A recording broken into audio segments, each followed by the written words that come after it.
Everyone, कैसे हैं आप सभी। उम्मीद करती हूँ आप सभी बहुत अच्छे होंगे। तो देखिए, आज इस वीडियो में हम कक्षा 9 के गंगा पुस्तक से काव्य खंड में सबसे पहला अध्याय रैदास के पद पढ़ने जा रहे हैं। ठीक है, तो सबसे पहले हम रैदास का परिचय जानेंगे। देखिए, यहाँ पे मैंने लिखा है कवि परिचय। तो कवि कौन है इस पद के? रैदास। रैदास द्वारा लिखे गए 2 पदों को इसमें इस अध्याय में दिया गया है। ठीक है, तो रैदास, इनका नाम क्या है? रैदास। और इनका जो मूल नाम है वो है संत रविदास। संत रविदास के नाम से इन्हें लोग जानते थे। ठीक है, अब इनका जन्म कहाँ पे हुआ? काशी में, वाराणसी, उत्तर प्रदेश में। ठीक, अब इनके जीवन काल, देखो यहाँ पे जीवन काल क्यों कहा गया है? क्योंकि इनका जन्म कब हुआ, कब इनकी मृत्यु हुई, उसके बारे में कोई भी पक्की जानकारी नहीं है ना। तो इसीलिए अनुमान से कि वो किस समय में थे, तो उतनी यहाँ पे समय अवधि दे दी गई है। तो इनका जन्म कौन सी शताब्दी में माना जाता है? 15वीं शताब्दी में। किस सन के बीच में माना जाता है? 1388 से लेकर 1518 के बीच में इनका जन्म समय को माना जाता है। ठीक है, यहाँ पे इन्होंने अपने पदों में किस बात पर जोर दिया है वो यहाँ पे लिखा गया है। मन की शुद्धता और आंतरिक भक्ति को सच्चा धर्म माना है। इन्होंने भक्ति के कौन से रूप को अपनाया है कि सबसे पहले हमारे मन जो है शुद्ध होना चाहिए। हमारे मन की शुद्धता मायने रखती है भक्ति करने के लिए। ठीक है, और दूसरी बात इन्होंने क्या बोली है? आंतरिक भक्ति। कि भक्ति अगर करनी है तो दिखावे वाली भक्ति नहीं, आंतरिक। आंतरिक मतलब अंदर की भक्ति को इन्होंने महत्व दिया है कि हमें भक्ति करनी है तो अंदर से करनी है, ईश्वर के साथ जुड़ाव करना है तो अंदर से रखना है। ठीक है, भाषा। अपनी काव्य रचनाओं में इन्होंने सरल और व्यवहारिक ब्रज भाषा का प्रयोग किया है। व्यवहारिक ब्रज भाषा यानी कि जो रोजमर्रा की जिंदगी में बोली जाती है, जो सामान्य है, हर कोई जन उसको जिस भाषा को बोलता है उसी ब्रज भाषा में इन्होंने अपनी रचनाओं को लिखा है। ठीक है, तो इतना मैंने कवि के बारे में लिखा था, सभी को क्लियर हो गया। अब देखिए, इन्होंने अपना पहला पद लिखा है यहाँ पे। तो सबसे पहले हम पद जान लेते हैं कि इस पद में वो क्या कहने की कोशिश कर रहे हैं। तो देखिए, इन्होंने अपने पहले पद में अनेकों उदाहरण दिए हैं। तो वो उदाहरणों द्वारा हमें ये समझाने की कोशिश कर रहे हैं कि जिस तरीके से ये जो मैं उदाहरण दे रहा हूँ, इनका संबंध उन चीजों से है, वैसा ही ईश्वर के साथ मेरा संबंध है। उन्होंने पूर्ण रूप से ईश्वर के प्रति, अपने आराध्य के प्रति अपने समर्पण के भाव को इस पद में दिखाया। समर्पण के साथ साथ अनन्य भक्ति को भी उन्होंने, ईश्वर के प्रति जो उनकी अनन्य भक्ति है उसे भी इस पद में उन्होंने बताने की कोशिश की है, बताने का प्रयास किया है। ठीक है, तो ये था इस पद का परिचय। चलो अब हम पद पढ़ेंगे, पद का अर्थ जानेंगे। अब देखिए, इस पद में अब हमें ये तो बात समझ में आ गई कि इसमें किस किस की बात की है रैदास ने? अपने बारे में और अपने आराध्य के बारे में, यानी कि ईश्वर के बारे में। ठीक है, तो इन्होंने अपने और आराध्य का क्या संबंध है ना, क्या रिश्ता है उनका अपने ईश्वर के साथ में, उसको यहाँ पर बताने का प्रयास किया है। देखिए, पहली पंक्ति क्या है? अब कैसे छूटे राम नाम रट लागी। पहली पंक्ति में वो बता रहे हैं कि अब कैसे छूटे राम नाम की रट लागी। अब वो कह रहे हैं कि मेरे अंदर मुझे जो राम नाम लेने की रट पड़ गई है, आदत पड़ गई है। रट का मीनिंग क्या है यहाँ पे? आदत पड़ गई है। मुझे राम का नाम लेने की, हर समय जो मैं राम का नाम रटता रहता हूँ, उसकी अब आदत लग गई है। अब वो कैसे छूटे, यानी कि अब वो छूट नहीं सकती। कैसे छूटे मतलब यहाँ पे वो पूछ नहीं रहे कि कैसे छूटेगी, मुझे बताओ, मुझे छोड़नी है। उनको छोड़नी नहीं है, वो एक भाव में कह रहे हैं कि मुझे राम नाम की रट की आदत लग गई है और वो छूट नहीं सकती, उसको मैं छोड़ नहीं सकता। तो पहली पंक्ति का अर्थ स्पष्ट हो गया। दूसरी पंक्ति में क्या करें? देखिए, जैसा कि मैंने परिचय में बताया था कि उन्होंने बहुत सारे उदाहरणों का प्रयोग किया है। कौन कौन से उदाहरण? देखिए, पहली पंक्ति में देखते हैं। प्रभु जी तुम चंदन हम पानी, तुम चंदन हम पानी, जाकी अंग अंग बास समानी। अब देखो, यहाँ पे रैदास क्या कह रहे हैं? प्रभु जी अपने ईश्वर को संबोधित कर रहे हैं। ठीक है, अपने आराध्य को यहाँ पे वो संबोधित करते हुए कह रहे हैं कि प्रभु जी, पहला उदाहरण है ये, प्रभु जी आप चंदन हो। आप कौन हो? चंदन। मैं कौन हूँ? प्रभु जी तुम चंदन। आप कौन हो? चंदन। मैं कौन हूँ? पानी। मैं पानी हूँ, आप चंदन हो। जाकी अंग अंग बास समानी। अब देखिए, यहाँ पे चंदन और पानी का उदाहरण क्यों लिया है कि जब देखो चंदन को घिसते हैं हम, पत्थर पे या लकड़ी पे जब चंदन को घिसा जाता है पानी डाल डाल के, तो वो जब पानी होता है वो पूरी तरह से पूरे उसके अंग अंग में किसकी बात समा जाती है? बास यानी कि सुगंध। किसकी सुगंध समा जाती है? चंदन की। क्या उसमें फिर पानी पता चलता है कि पानी कहाँ है? वो जब पानी है पूरा कैसा हो जाता है? चंदन युक्त हो जाता है। चंदन की उसमें सुगंध भर जाती है उसके कण कण में। उसमें से बिल्कुल भी पानी हमें ऐसा नहीं मिलेगा जिसके कण में चंदन की खुशबू ना हो, है ना। तो देखो सबसे पहला एग्जांपल, तो चंदन हम पानी क्यों लिया? जिस तरीके से चंदन घिसने के बाद पानी के अंग अंग में बास समा जाती है, उसी प्रकार मेरे रोम रोम में आपकी जो भक्ति है वो समा गई है। जिस तरीके से पानी में चंदन की खुशबू फैल जाती है, भर जाती है, उसी तरीके से मेरे अंदर आपकी भक्ति समा गई है। जिस तरीके से चंदन जो है पानी को पूरा सुगंधित कर देता है, उसी तरीके से आपकी भक्ति जो है वो मेरे अंदर पूरी तरह से समा चुकी है। अब मैं उस भक्ति को नहीं छोड़ सकता। प्रभु जी आप चंदन हो, मैं पानी हूँ, और मेरे अंग अंग में भक्ति जो है वो समा चुकी है। तो यहाँ पर उदाहरण स्पष्ट हो गया कि उन्होंने चंदन और पानी का क्यों लिया है। ठीक है, अब इससे अगली लाइन में देखते हैं। प्रभु जी तुम घन वन हम मोरा, जैसे चितवन चंद चकोरा। अब देखिए यहाँ पे क्या कह रहे हैं? तुम घन, प्रभु जी मतलब भगवान को संबोधित किया, ईश्वर को अपने को संबोधित किया है। तुम घन, घन का मतलब होता है बादल। वन हम मोरा, मोरा का मतलब मोर। ठीक है, अब देखो यहाँ पे बादल और मोर का क्या संबंध है?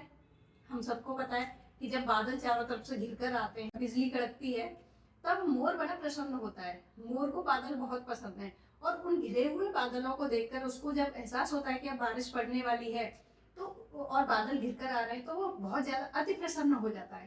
तो जिस तरीके से बादलों को देखकर मोर खुश होता है, जिस तरीके से बादल और मोर का संबंध है ईश्वर, उसी तरीके से मेरा और आपका संबंध है। मैं भी हमेशा सदा आपके दर्शन के लिए, आपको देखने के लिए व्याकुल रहता हूँ। जिस तरीके से बादल को देख के मोर प्रसन्न होता है, उसी प्रकार मैं आपके दर्शन पाकर मैं प्रसन्न होता हूँ। मुझे खुशी कब मिलती है? जब मैं आपके दर्शन करता हूँ, जब मैं आपके पास जाता हूँ। ठीक है, यहाँ तक हुआ मोरा। जैसे चितवन चंद चकोरा। अब देखिए यहाँ पे उन्होंने एक और उदाहरण जोड़ दिया, जैसे चितवन चंद चकोरा। अब देखिए चंद का मतलब होता है चांद, चकोर का मतलब होता है एक पक्षी। ठीक है, तीतर जाति का एक पक्षी होता है। तो यहाँ पे वो कह रहे हैं कि जिस तरीके से वो जो पक्षी होता है, जो चकोर पक्षी होता है, उसकी खासियत क्या रहती है कि वो जब चंद्रमा निकलता है तो वो उसको निहारता रहता है। उसको चंद्रमा से इतना प्रेम है, इतना लगाव है कि जब तक चंद्रमा दिखेगा वो उसको निहारता ही रहेगा, है ना। उसका चंद्रमा के साथ बहुत ही ज्यादा आकर्षण है, वो उसी को देखता रहता है। तो यहाँ पे उन्होंने अपनी भी स्थिति वैसी ही बताई है कि जिस तरीके से चकोर का जो चित्त है वो किसमें लगा रहता है? चांद में। उसी तरीके से हे ईश्वर, हे मेरे आराध्य, मेरा जो चित्त है, मेरा जो मन है, वो आप में लगा रहता है, वो आपकी भक्ति में लगा रहता है। समझ में आ रहा है ठीक से? दो लाइन, ये तीनों लाइनों का अर्थ समझ में आ गया। प्रभु जी तुम घन हम मोरा, जैसे चितवन चंद चकोरा। चकोर का और चांद का जो संबंध होता है वैसा संबंध मेरा आपके साथ है। जैसा संबंध बादल का और मोर का होता है, वैसे ही मेरा संबंध आपके साथ है। मैं भी आपको देखने के लिए, आपके दर्शन करने के लिए व्याकुल रहता हूँ। मैं भी आपको निहारता रहने के लिए बेचैन रहता हूँ। मैं भी आपको निहारना चाहता हूँ जिस तरीके से चकोर पक्षी चांद को निहारता रहता है। ठीक, बढ़ते हैं अपनी अगली लाइन पर। प्रभु जी तुम दीपक हम बाती, जाकी ज्योत बरे दिन राती। अब देखो यहाँ पे क्या उदाहरण दिया? दीपक का और बाती का। अच्छा एक बात बताओ, खाली दीपक है आपके पास में, बाती नहीं है, तो क्या आप उस दीपक से प्रकाश कर सकते हो? नहीं, हमारे पास सिर्फ बाती है, दीपक नहीं है। तो क्या सिर्फ उस बाती से हम प्रकाश कर सकते हैं? नहीं। जवाब क्या मिलेगा? नहीं। क्यों? तो इसका उदाहरण यहाँ पे क्यों लिया है रैदास ने? प्रभु जी तुम दीपक हम बाती, क्योंकि दीपक और बाती का संबंध अटूट है। दोनों को एक दूसरे की जरूरत है ना। तो खाली दीपक से भी काम नहीं चल सकता, खाली बाती से काम नहीं चल सकता, है ना। और जब दोनों साथ में हो तो प्रकाश उत्पन्न करते हैं, प्रकाश पैदा करते हैं, है ना।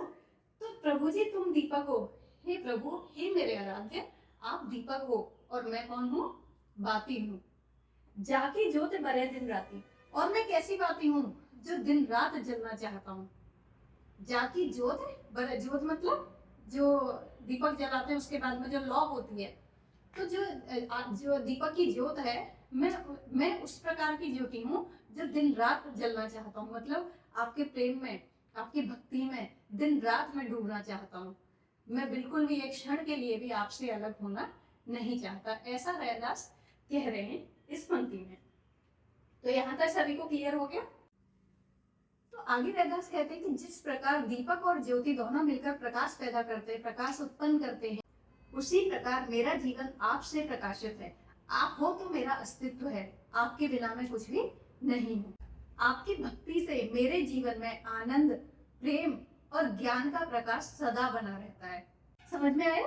तो दीपक का उदाहरण उन्होंने किस लिए लिया है कि जिस तरीके से दीपक और बाती दोनों प्रकाश करते हैं, उसी प्रकार से आपकी भक्ति मेरे जीवन में प्रकाश लाती है। आपकी भक्ति मेरे जीवन में प्रकाश पैदा करती है, प्रकाश बना रहता है मेरे जीवन में। ठीक है, तो इस पंक्ति का जो अर्थ है वो स्पष्ट। अब देखिए अगली पंक्ति में रैदास जी क्या कह रहे हैं, प्रभु जी तुम मोती हम धागा, जैसे सोने मिलत सुहागा। अब देखिए यहाँ पे क्या कह रहे हैं, हे मेरे ईश्वर, हे मेरे प्रभु, आप कौन हो? मोती, और मैं कौन हूँ? धागा। अब देखिए धागा अलग है और मोती अलग है, तो क्या कोई अर्थपूर्ण है वो? उसको कोई पहन सकता है? नहीं। लेकिन जब दोनों एक साथ जुड़ जाते हैं तो वो किसका रूप ले लेते हैं? माला का। तब वो कोई एक अर्थपूर्ण चीज हो जाती है ना? तो यहाँ पे वही बात रैदास बोल रहे हैं कि आप मोती हैं और मैं धागा हूँ, जैसे सोने मिले तो सुहागा। अब देखिए जब तक मोती और धागा अलग अलग है उसको कोई नहीं पहनेगा, जब दोनों एक साथ जुड़ जाएंगे तो एक सुंदर हार बन जाएगा और फिर वो सबका प्रिय हो जाएगा। तो उसी प्रकार से आपने जो है मेरे जीवन को सार्थक बना दिया। जो मेरा निरर्थक जीवन था, जो मेरे जीवन का कोई अर्थ नहीं था, आपसे जुड़ने के बाद, आपके साथ मिलने के बाद, आपका साथ मिलने के बाद मैं जो हूँ अर्थपूर्ण बन, मेरा जीवन जो है सार्थक बन गया है। ठीक, अब आगे क्या कहते हैं, जैसे सोने मिलत सुहागा। सुहागा एक पदार्थ होता है जो सोने में मिलाया जाता है। ठीक है, तो जिस तरीके के, अब देखो यहाँ पे ये दूसरे उदाहरण के साथ में क्या बता रहे हैं कि जिस प्रकार से सोने के साथ में अगर सुहागा मिला दो, सोने की जो चमक है, जो निखार है वो बढ़ जाती है। जबकि कीमत किसकी ज्यादा है? सोने की। लेकिन फिर भी सुहागा मिलने से वो सोना निखर जाता है। उसी प्रकार से आपसे जुड़ने के बाद मेरा जीवन पूरी तरह से निखर गया है, एक अर्थपूर्ण जीवन बन गया है। जो अब तक बिल्कुल निरर्थक जीवन था अब वो अर्थपूर्ण बन गया है, सार्थक बन गया है। अब देखिए अगली पंक्ति में क्या कह रहे हैं, प्रभु जी तुम स्वामी हम दासा, ऐसी भगति करे रैदासा। अब यहाँ पे रैदास कह रहे हैं, अब यहाँ पे प्रार्थना कर रहे हैं ईश्वर से कि हे ईश्वर, हे भगवान, मैं ऐसी भक्ति करना चाहता हूँ कि आप सदा मेरे स्वामी बने रहे। स्वामी मतलब मालिक, आप मेरे स्वामी बने रहे, आप मुझे हमेशा अपना दास समझें, मुझे अपना दास बना के रहे। देखिए जितने भी जो भक्त हैं ना, ऊंची कोटि के भक्त, वो अपने आप को क्या मानते हैं? ईश्वर का दास मानते हैं, है ना? दासत्व भक्ति करते हैं वो, कि हम कौन है? ईश्वर के दास हैं। तो वही बात यहाँ पर रैदास कह रहे हैं कि प्रभु जी आप मेरे स्वामी हो, मैं आपका दास हूँ, और ऐसी ही भक्ति मैं हमेशा करता रहूं। मेरे मन से अहंकार रूपी जो बुराई है वो हमेशा हमेशा के लिए समाप्त हो जाए, और मैं सिर्फ आपके दास बनकर आपकी सेवा में आपके प्रति समर्पित रहूं, आपके प्रति अपना समर्पण कर सकूं। तो हे ईश्वर, बस मुझ पे इतनी कृपा रखना कि मैं आपको स्वामी हमेशा समझूं और आप मुझे अपना दास मानो और मैं आपकी शरण में समर्पित हो जाऊं। तो इस तरीके से तो ये पद था जिसमें रैदास ने अपनी भक्ति को, अपने समर्पण को जो ईश्वर के प्रति है उसको इस पद में बताया है। मुझे पूरी उम्मीद है कि जो मैंने स्पष्टीकरण किया है वो आपको बहुत अच्छे से समझ में आ गया है, और आप अगर बुक लेकर बैठेंगे तो वो आपको और ज्यादा हेल्प करेगा, जिससे कि आप लाइन में उसका अर्थ लिखते जाएं, जो मैं बोल रही हूँ या जो मैं बता रही हूँ। आप बाद में पढ़ाई करोगे तब भी वो आपके काम आएगा। तो आज के वीडियो में सिर्फ नहीं, वीडियो को लाइक शेयर जरूर कीजिए और चैनल को सब्सक्राइब भी अवश्य करिए। आज के वीडियो में सिर्फ नहीं, मिलते हैं अपने अगले वीडियो में किसी और टॉपिक के साथ। बहुत बहुत धन्यवाद।